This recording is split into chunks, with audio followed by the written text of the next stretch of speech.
pourquoi on arrive à basculer dans une violence pareille.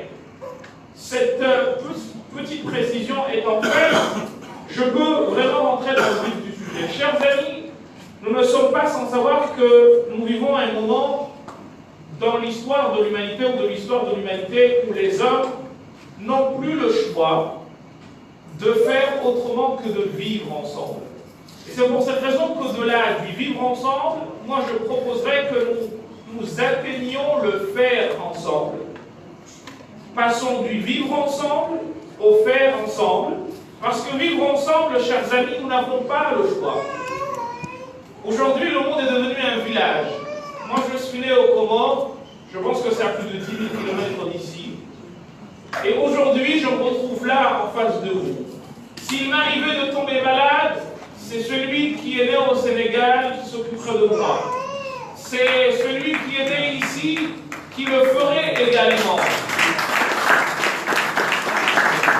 Et cela, chers amis, dans l'histoire de l'humanité, ça n'a jamais existé. C'est une première qui interroge et qui inquiète en même temps parce que c'est pas habituel. Vous savez, je ris souvent, mes jeunes, quand j'entends des gens de l'autre côté de l'Atlantique donner des leçons d'humanisme, de ceci et cela, parce que, en fait, on se rappelle très peu de l'histoire. Ce qu'est l'histoire. Je dis souvent que l'Europe, il y a à peine 70 ans, était loin de pouvoir donner des leçons d'humanité. Parce que quand on s'appelait Ben Soussan, c'était un tort qui nous coûtait la vie. Et aujourd'hui, on fait comme si cette histoire n'a jamais existé. Je suis certain que parmi nous, il y a des gens qui ont plus de 70 ans, et on espère qu'ils vivront encore plus longtemps pour que nous bénéficions de leur savoir et de leur expérience, parce que comme disait un écrivain malien, Amadou Hampâté-Bâ, en Afrique, un vieillard qui meurt est une bibliothèque qui brûle. Donc on espère qu'ils vivront encore plus longtemps pour que eh bien, nous puissions nous abreuver à la fontaine de leur savoir et expérience. Donc c'est tout frais, c'est tout récent. 70 ans sur l'échelle de l'histoire de l'humanité, c'est pas grand-chose. Et quand on dit cela, eh bien on peut tout de suite aussi se souvenir de ce qui s'est passé il y a à peine 20 ans au Rwanda, où des gens qui ont vécu ensemble des années durant, qui se sont mariés, qui se sont fréquentés, qui ont eu des enfants communs, eh bien, du jour au lendemain, quelqu'un à l'esprit maléfique est venu leur dire qu'ils étaient différents, et cela a donné lieu au génocide le plus rapide que l'histoire de l'humanité ait connu. En 3 semaines, il y a eu à peu près 1 million de morts. Il fallait être hitlérien pour arriver à ce niveau. On a vu la Shoah avec Hitler, il fallait que, eh bien, on se rende compte que l'humain est capable d'atrocités pareilles en 1994 en voyant ce qui s'est passé, ou des gens qui se disaient plus du tout que c'était lui, les musulmans ou chrétiens ou juifs. Non, ils n'étaient pas là. Parce qu'en réalité, quand la haine t'habite, tu trouves toutes les excuses du monde pour accuser l'autre de ce que tu veux. Donc il peut être musulman, mais musulman et musulman, vous voyez ce qui se passe aujourd'hui entre chiites et sunnites. Ils se livrent des guerres des plus atroces. Le Rwandais, à un moment donné, s'est dit non, le Tutsi, il n'est pas comme moi. C'est l'ennemi. Et en réalité, vous trouvez que partout où vous irez, les crimes, les génocides ont le même mindset, le même mode de fonctionnement. Ils peuvent l'habiller de raisons politiques, de raisons génétiques, de raisons religieuses, mais en réalité, l'origine est la même. Et en arabe, on dit « wa'ayn al-rida », l'œil qui aime du contentement, est incapable, est aveugle de défauts. Wa'ayn al-sukhti, mais l'œil qui déteste, l'œil de la colère, tubdil masawiya, crée les défauts, les fait apparaître quand bien même ils n'existent pas. Donc le problème qui se pose aujourd'hui à l'humanité, c'est un problème d'un ordre nouveau. Parce qu'autrefois, nous ne vivions pas les uns à côté des autres, mais nous vivions les uns opposés aux autres. Hobbes, quand il a dit sa phrase célèbre, l'homme est un loup pour l'homme, c'est justement parce qu'il a vécu dans un monde où soit tu étais bouffé, soit tu bouffais. Aujourd'hui, prône l'égalité. On a su qu'on ne pouvait plus faire autrement que comme cela. Sauf que sur le plan coranique, nous, qu'est-ce qu'on nous dit? On nous dit que vivre avec l'autre, c'est un défi. C'est donc pas quelque chose, c'est pas un combat définitivement gagné. C'est un combat de tous les instants. Et c'est en cela que je voudrais vous dire, vous lancer un appel, chers amis de Guyane, quelles que soient vos convictions. Je vois ce vivre ensemble. Je vois cette fraternité qui vous caractérise. Mais faites attention. Ce n'est pas définitivement gagné. Parce que nous sommes humains, c'est quelque chose qui doit se cultiver constamment. Vous savez, c'est comme l'amour. Quand un mari et une femme vivent ensemble, quand deux conjoints vivant ensemble se lâchent de se dire des mots d'amour, ils en viennent à penser qu'ils ne s'aiment plus. Le vivre ensemble doit être nourri constamment par des fleurs. Ces fleurs-là ne sont pas des fleurs au sens propre du terme, mais ce sont des mots, ce sont des gestes, notamment les plus insignifiants que l'on puisse penser, ou auxquels on puisse penser, le bonjour, le fait d'aller rendre visite à l'autre. C'est des petites choses, mais qui, quand elles sont au quotidien répétées, eh bien, finissent par entretenir cet amour, et de l'amour on passe au vivre ensemble, et du vivre ensemble on passe au faire ensemble. Vous savez, je vous disais donc que nous n'avions plus le choix, nous sommes appelés à vivre ensemble. Mais on peut vivre ensemble comme cela s'est passé en Afrique du Sud, dans le sens où nous étions sur le même, les gens étaient sur le même territoire, mais ils vivaient les uns soit opposés aux autres, soit aux côtés des autres, soit en face des autres malheureusement. Mais jamais ils n'ont vécu véritablement ensemble. Mandela est arrivé. Quel a été le défi de Mandela? Et en quoi Mandela a-t-il réussi? Il a réussi, Mandela, à rappeler aux Sud-Africains, autant ceux qui hier étaient au plus haut niveau de la société, que ceux qui étaient au plus bas de celle-ci, il a réussi à leur rappeler une réalité toute banale. Avant d'être ce que vous êtes, blanc, noir, de je ne sais quoi, vous êtes des humains. Et comme il a été dit ici, il y a un sang qui circule en chacun de nous. Il est de la même couleur. Et il se peut que celui du député qui est de Guyane soit plus proche du mien que celui de mon propre père ou de ma propre mère. Ainsi va la vie. Et on ne peut pas faire autrement. Si demain j'ai un problème de cœur, peut-être que la transplantation du cœur qui m'ira sera celle d'un de vous, alors que je ne vous connaissais pas, je ne vous avais jamais vu avant 2 jours. C'est comme cela que l'homme est, et on ne peut pas faire autrement. Sauf que des fois, il y a des démons qui viennent de l'extérieur lui dire autre chose que ces réalités banales, qui n'ont aujourd'hui plus besoin d'explication. On sait très bien que le mot race n'existe plus entre les humains, mais n'existe pas, n'a jamais existé, mais cela n'empêche pas d'autres personnes de venir souffler sur les braises. On le voit en France aujourd'hui, le musulman, à cause de ces brebis galeuses qui font des attentats partout, de ces criminels qui font des attentats, eh bien, le musulman est montré du doigt et on lui fait porter le chapeau de tous les maux du monde. Même le fait que je m'adresse à vous, pour certains, cela relève de ce qu'on appelle la taqiyya, c'est-à-dire qu'en gros, ma religion est une religion d'hégémonie qui veut vous dominer et qu'en fait, ce ne sont que des propos mielleux que je tiens devant vous, parce que la réalité, c'est que une chose toute bête, je peux lutter contre tout, sauf la manière dont toi tu me vois. Quand on est malade, la vision que l'on a du monde, c'est une vision d'un monde malade.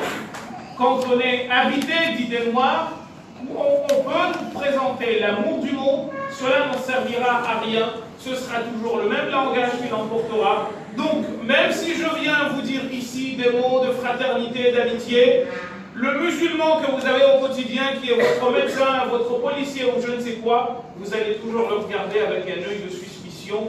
Quand est-ce que celui-ci va me tomber dessus?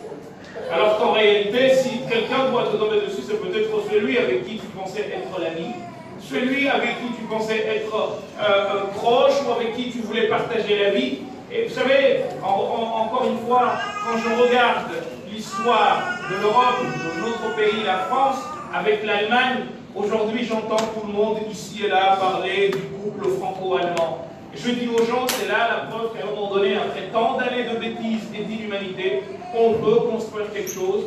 Quiconque connaît l'histoire de l'Allemagne et de la France, et qui les voit aujourd'hui ce qu'elles sont devenues, peut garder espoir que le monde un jour se réconciliera. Parce que ce n'était pas gagné d'avance. Et pourtant, ils ont réussi. Aujourd'hui, on entend parler d'Adenauer, de Robert Schuman, etc. Je ne veux pas faire de cours d'histoire géo, notamment parce qu'il y a des spécialistes d'histoire. J'ai cru entendre que le sénateur est un universitaire spécialiste d'histoire, donc ce n'est pas devant des historiens que je tiendrai cela, mais ce sont là des choses qui sont connues mondialement, que ces deux pays se sont fait la guerre plus que n'importe quoi. Mais, chers amis, comme je vous ai dit que j'allais vous parler du point de vue de l'islam, je vais titiller un peu mes co-religionnaires musulmans qui sont présents ici, en leur posant des questions sur des choses qui sont musulmanes, mais dont je suis certain qu'ils ne connaissent pas l'existence. Je vais procéder donc par 2 ou 3 questions.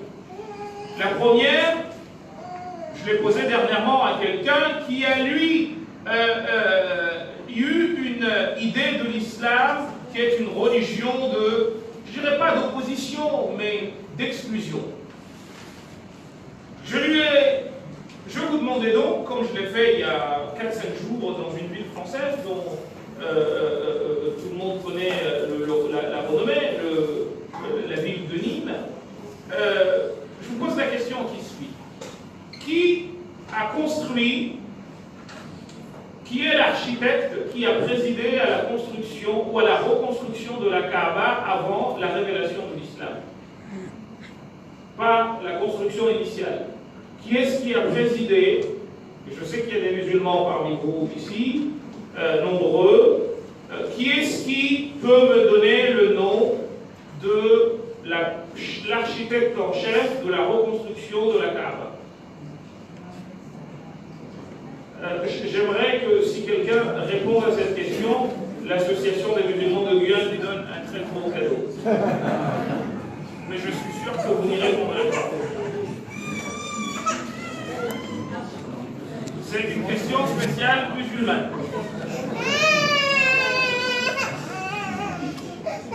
Oui. Alors, notre sœur dit le prophète Mohammed. Non. Ça aurait été très facile. C'est avant la révélation. Oui. Non, Ibrahim, c'est la construction initiale. C'est au temps du prophète. Avant que le message, avant qu'il ne reçoive le message. Pardon? Un voyage à la Mecque à la clé. Allez. C'est un voyage à la Mecque. Allez. Bon, je ne suis pas spécialiste.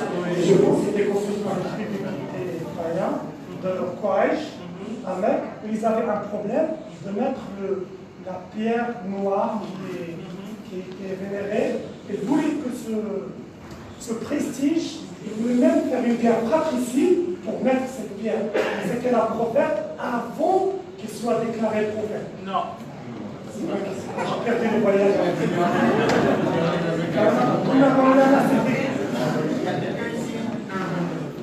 Est-ce étranger? Oui, c'est un étranger, oui. Britannique. Pardon? Un Britannique. Non. Oui. Non, il n'y avait pas la Grande-Bretagne à l'époque. Oui.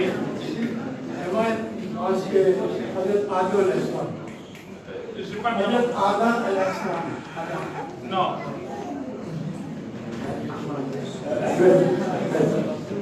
Seuls les musulmans ici ont le droit de répondre. Je sais que, à moins que quelqu'un veuille aller à la Mecque, c'est autre chose, mais. Oui. Vous avez posé une question précise. Oui. Savoir qui est l'architecte de la construction de la Kaaba. Qui a présidé à la reconstruction de la Kaaba. Oui. Non, présider, non, parce que si vous parlez de l'architecte, c'est-à-dire comment la Kaaba a été construite par Abraham, c'est pas moi ce qu'on va. Non, c'est bien après. Moi, je parle du temps que le prophète était déjà là. 5 ans, pour être précis, avant la révélation. Bon, alors, vous donnez l'an prochain. C'est fait. Alors, je réponds. Là, il y a une personne. La dernière. Oui. J'entends pas très bien. Le réponse donnée, c'est un architecte égyptien, Mohamed. Ingénieur égyptien, Mohamed. Non, non.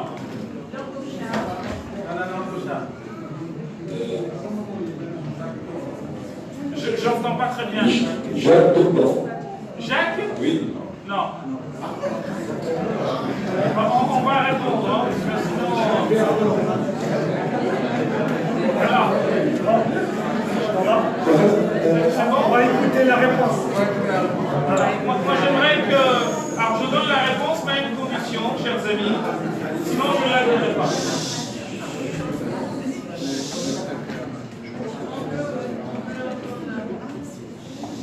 Alors, il y a apparemment des amis syriens qui ne comprennent pas le français et on m'a demandé de poser la question en arabe.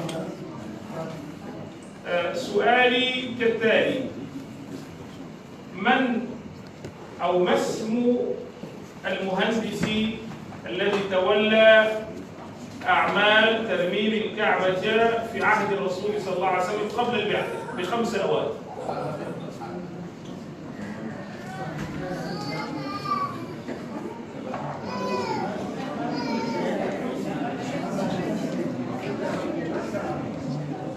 C'est exactement ce que j'ai dit en français.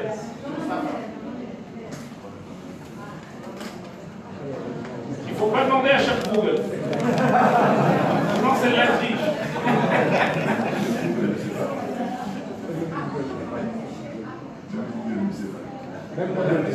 Même Google ne sait pas.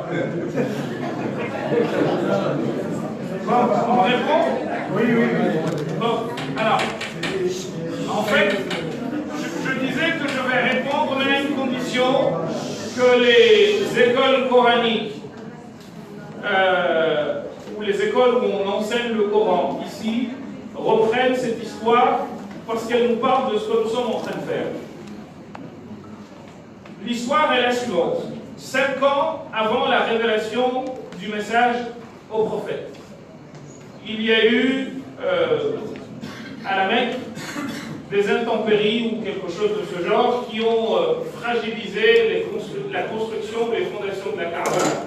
Et les Bédouins ou les tribus Kouraïchites de la Mecque ont décidé d'entreprendre la reconstruction, ou plutôt la refondation ou la consolidation des fondations de la Kaaba.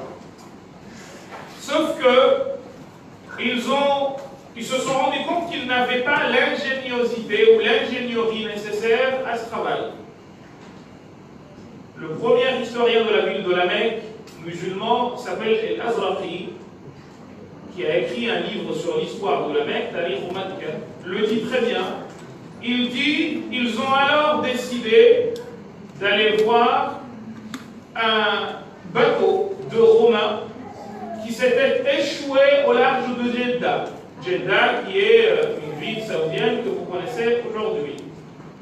Ils y sont partis et ils y ont rencontré un homme qui s'appelait Bakoum ou Bakoum.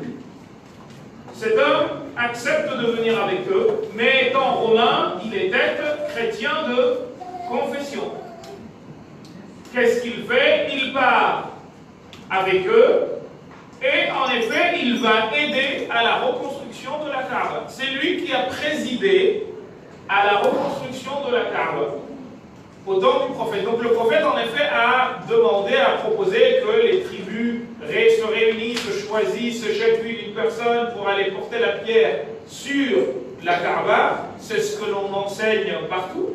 Mais cette partie de l'histoire, elle n'est pas enseignée. Et c'est pour ça que ça vous pose problème de répondre à la question.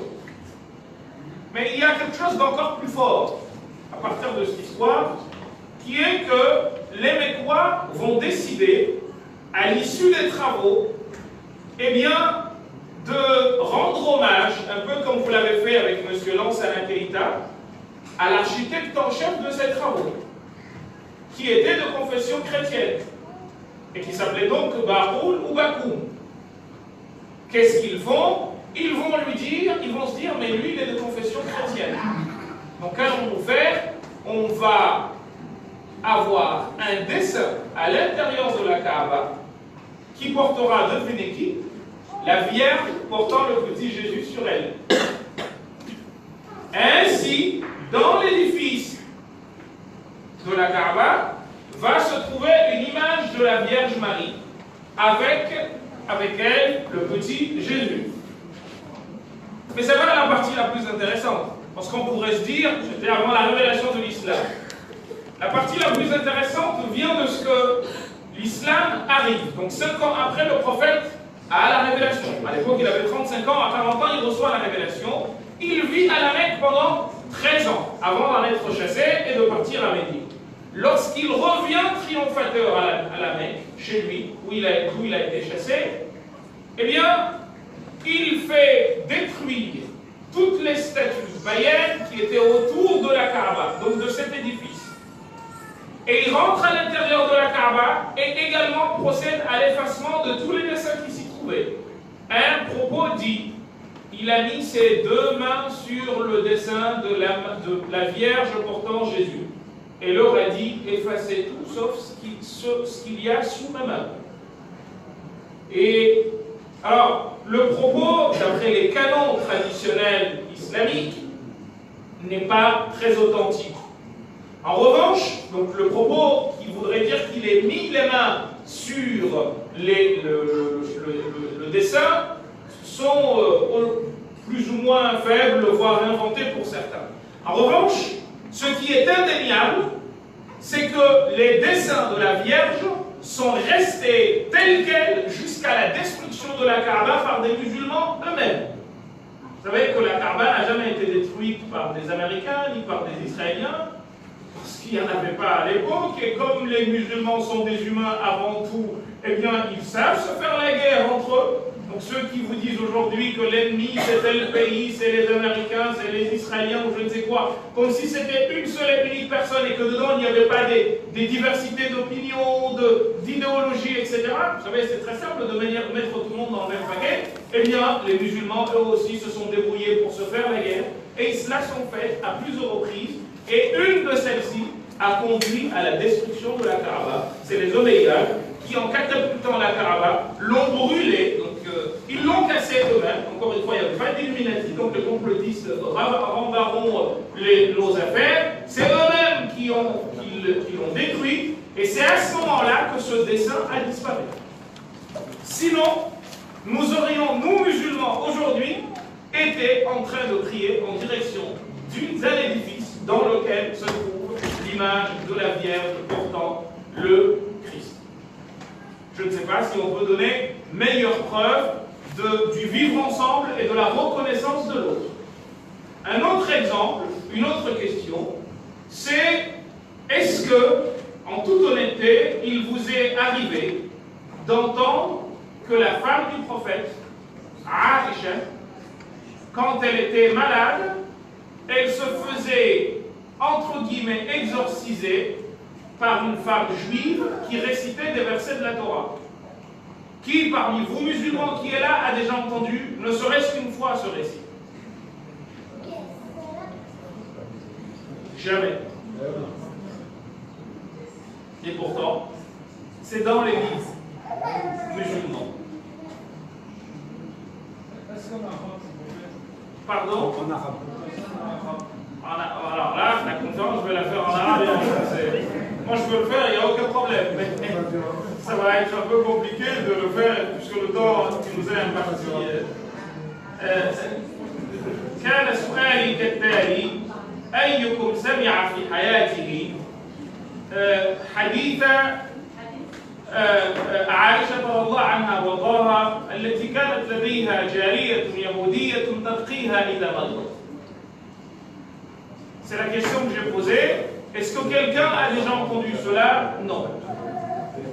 والحديث صحيح ثابت في المرويات الإسلامية. chose qui est avérée, reconnue dans les livres traditionnels musulmans.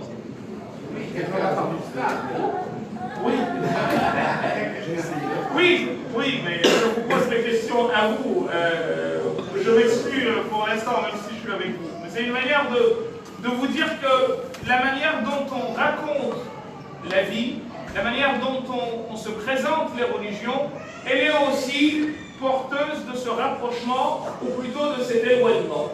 Et si on enseigne aux gens, vous qui êtes là, qu'en islam, on ne peut pas être musulman si on ne reconnaît pas les prophètes qui sont cités dans la Bible, que l'on ne peut pas être musulman si l'on ne reconnaît pas Jésus comme messager, on ne peut pas être musulman si l'on ne reconnaît pas Moïse comme messager, que l'on ne peut pas être musulman sans reconnaître un seul des messagers qui sont cités dans la Bible, ou les prophètes cités dans et par la Bible comme messagers, on cesse d'être musulman. Si cela est enseigné à ceux qui ne sont pas musulmans, s'ils savent pendant combien de temps les musulmans ont prié en direction de Jérusalem, s'ils savent que la viande égorgée, sacrifiée selon le judaïsme et le christianisme, les musulmans la mangent, s'ils savent que l'islam reconnaît les livres qui ont été révélés à ceux qui nous ont précédés, avec, selon les périodes, des considérations vis-à-vis de modifications ou pas. Mais si au moins cela est enseigné à tout le monde, je pense que l'on peut, au début déjà, au moins, comprendre que nous avons ce qu'on appelle qawasim mushtarakat en arabe, des points communs que l'on partage. Alors je sais qu'aujourd'hui, il y a d'autres choses que l'on avance, parce que le but inavoué est de faire en sorte que nous nous massacrions les uns les autres. Le but inavoué est de faire en sorte que nous vivions séparément les uns des autres. Et cela, c'est très simple, on peut trouver le carburant pour cela, autant dans le christianisme que dans le judaïsme et l'islam. Lorsque les textes sont lus au premier degré, si vous lisez certains textes de la Bible, si vous lisez certains textes de l'Ancien Testament ou du Nouveau Testament, vous allez y trouver des choses d'une horreur incroyable. De la même manière, si vous lisez au pied de la lettre certains versets du Coran, vous allez y trouver des choses qui sont totalement incroyables et inadmissibles. Mais encore faut-il deux choses. La première, c'est de toujours se rappeler que ces textes-là parlent à des hommes adhérés à des moments précis, qui ont été des moments de tension, qui ont été des moments où les gens se faisaient la guerre les uns aux autres.